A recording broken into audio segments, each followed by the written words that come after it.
আজকের get ready with me ভিডিওটা একটা স্পেশাল কারণে হচ্ছে, আর স্পেশাল কারণটা কি তোমরা একটু পরেই জানতে পারবে। সো ফার্স্টেই আমি ময়শ্চারাইজার ক্রিম অ্যাপ্লাই করে নিয়েছি আমার ফেসে, কারণ আমি মনে করি যে কোনো ধরনের মেকআপ করার আগে সেটা খুব হেভি হোক বা লাইট হোক, এইসব স্কিন কেয়ার করাটা মাস্ট। মেকআপ করার আগে এই ময়শ্চারাইজার ক্রিমগুলো অ্যাপ্লাই করলে ভালো মতন মেকআপগুলো বসে আর স্কিনের মধ্যে ভালো করে ব্লেন্ড করা যায়। সো ফার্স্টেই আমি মেকআপ প্রাইমারটা অ্যাপ্লাই করে নিলাম আর একটু হাত দিয়ে একটু সুন্দর করে ব্লেন্ড করে নিচ্ছি। বাইরের খাবার খেয়ে এত সুন্দর সুন্দর যে মুখের মধ্যে ব্রণ গজিয়েছে আর এত সুন্দর ব্রণের যে ডার্ক স্পটগুলো আছে সেগুলোকে সুন্দর করে লুকিয়ে এখন আমি অ্যাপ্লাই করে নিচ্ছি কনসিলার। মেকআপের জন্য তো একটু এগুলো করতেই হবে, কারণ এই যে চোখে তলায় যে এত সুন্দর সুন্দর কালি পড়ে গেছে, যেগুলো পার্মানেন্ট কালি, এগুলোকে তো একটু ঢাকতেই হবে, নাহলে কি আর ভালো লাগবে দেখতে বলো। আর মেকআপ করলে তো মুখটা মধ্যে চকচক ঝকঝক হয়ে যাবে। সবকিছুকে আমি সুন্দর করে অ্যাপ্লাই করে নিয়ে একদম সুন্দর করে ব্লেন্ড করে নিচ্ছি ব্রাশ দিয়ে। শোনো, তোমাদের যাদের কাছে ব্রাশ নেই, যারা পারো না ব্রাশ দিয়ে, তারা না হাত দিয়ে ব্লেন্ড করে নেবে। আর বিউটি ব্লেন্ডার দিয়ে ব্লেন্ড করতে আমার একটুকু ভালো লাগে না, আমি কেন জানি না, বুঝতে পারি না। বিউটি ব্লেন্ডার দিয়ে ব্লেন্ড করলে অর্ধেকের বেশি প্রোডাক্ট বিউটি ব্লেন্ডারের ভেতরেই ঢুকে যায়।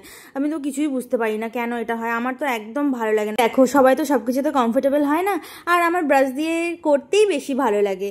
এখন সুন্দর করে চোখের মধ্যে কাজল অ্যাপ্লাই করে নিয়েছি, আর এই কাজলগুলোকে একটু আইশ্যাডো দিয়ে আমি সুন্দর করে স্মাচ করব। এইদিকে তো মেকআপ করতে করতে আমি ভুলেই গেছিলাম যে আমার অলরেডি 2 ঘন্টা পার হয়ে গেছে, আর এইদিকে বাড়িতে বাবা মা আমার পেছনে চিৎকার করতে শুরু করে দিয়েছে যে তোর কখন হবে তাড়াতাড়ি রেডি হয়। সো আমি বেশি টাইম পাইনি আর মেকআপ ভিডিও করার জন্য। সো আমি তাড়াহুড়ো করে রেডি হয়ে নিয়েছিলাম, আর রেডি হয়ে নিয়েছিল আমাদের সঙ্গে বেরোনোর জন্য। বাট লাস্ট মোমেন্টে গোল্ডিকে আমরা নিয়ে যাই না, কারণ গোল্ডি এত দুষ্টুমি করছিল জন্য আমরা ক্যান্সেল করি যে গোল্ডিকে আর নিয়ে যাব না। গোল্ডিকে বাড়িতে রেখে সুন্দর করে আমরা রওনা দিয়ে দিয়েছিলাম। আর এখন আমরা রওনা দিয়ে দিয়েছি আমরা যেখানটায় যাব সেখানটায় যাওয়ার জন্য। আজকে পুকি গাড়ি নিয়ে এসেছিল, পুকি নিজেই ড্রাইভ করছিল, আর পুকির পাশে বসেছিলাম আমি। আর আমার সিটে বসে থাকতে তো ভীষণ ভালো লাগে, কারণ সামনাসামনি সবকিছু দেখা যায় আর সুন্দর করে ভিডিও ক্লিপস নেওয়া যায়। আমার তো দারুণ লাগছিল। সো আমরা না যেতে যেতে আমাদের অনেকটা রাত হয়ে গেছিলো জন্য রাস্তাও কিন্তু অনেকটা ফাঁকা হয়ে গেছিলো।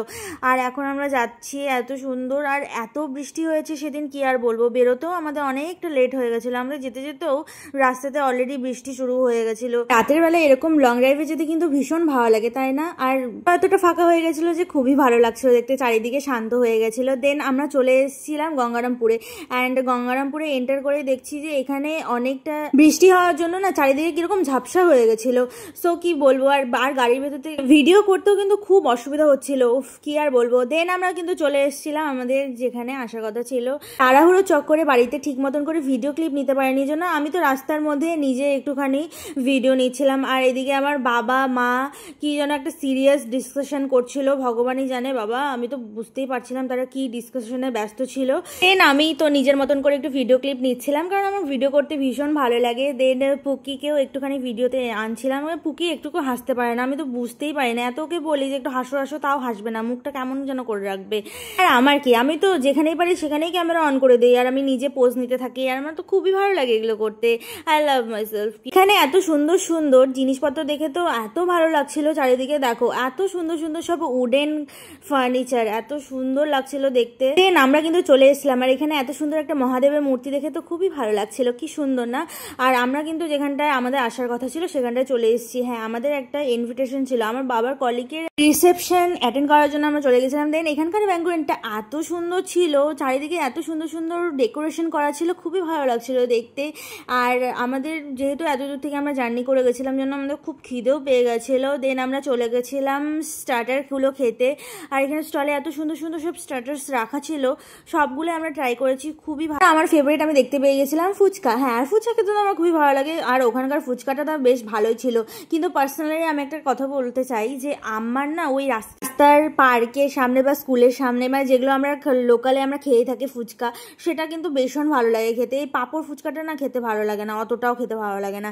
আর এখন আমরা না খেতে বসে পড়েছি। সো এই করে খাওয়া দাওয়াটা কমপ্লিট করে নিয়ে আমরা ফটাফট ওখান থেকে বেরিয়ে পড়েছি, আর আমরা রওনা দিয়েছি এখন বাড়ি যাওয়ার উদ্দেশ্যে। আর এত রাত হয়ে গেছিলো আমাদের বাড়ি ফিরতে ফিরতে, কি আর বলবো। আর চারিদিকে কত ফাঁকা হয়ে গেছিলো। সো আমরা খুব ভালো এনজয় করলাম, দিনটা দারুণ ছিল। তো আজকের মতন এইটুকুনি, দেখা হচ্ছে নেক্সট ভিডিওতে। টাটা।